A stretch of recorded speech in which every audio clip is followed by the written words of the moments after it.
Okay. So today we're going deep on the Canadian Nanny Visa, but really like how it all connects to getting PR, permanent residency for Yeah, families. definitely. A lot of folks want to get the full picture on that. Right. Like how does this all actually work? And that's what we're here to unpack. Absolutely. We've got some really focused material here specifically about going from a caregiver work permit to PR in Canada.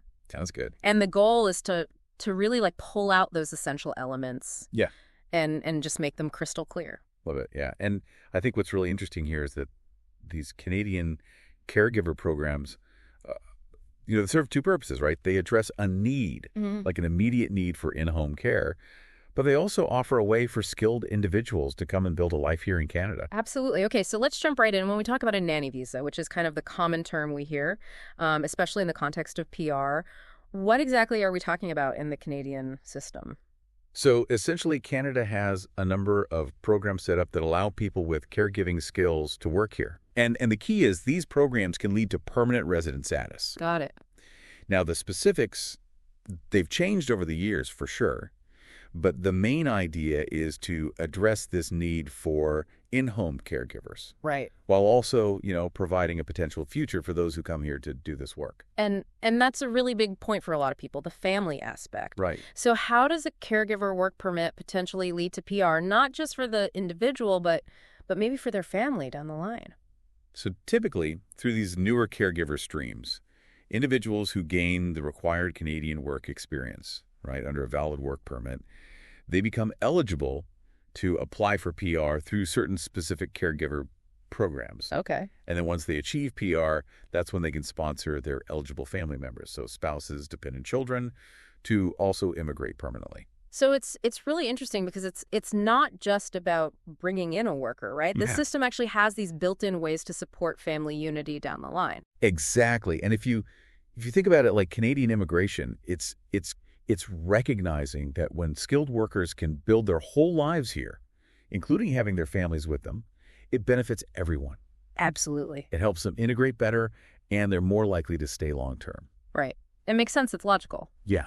Just to be super clear, though, the initial caregiver work permit isn't an automatic PR ticket for the whole family, Yeah. right?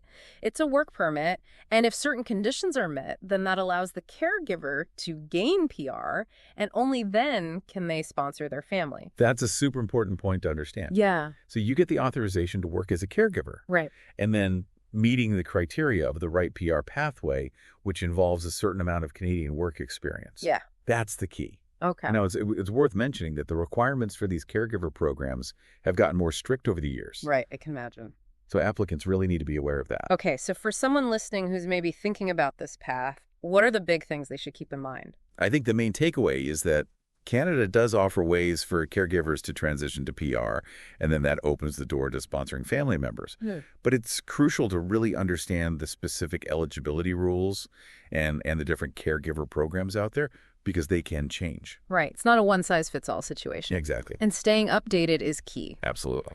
So the core link here is that a Canadian caregiver work permit as part of these specific programs can be a pathway to PR, and ultimately that allows families to reunite in Canada. And that's a big takeaway, Yeah. seeing that connection between work and family immigration.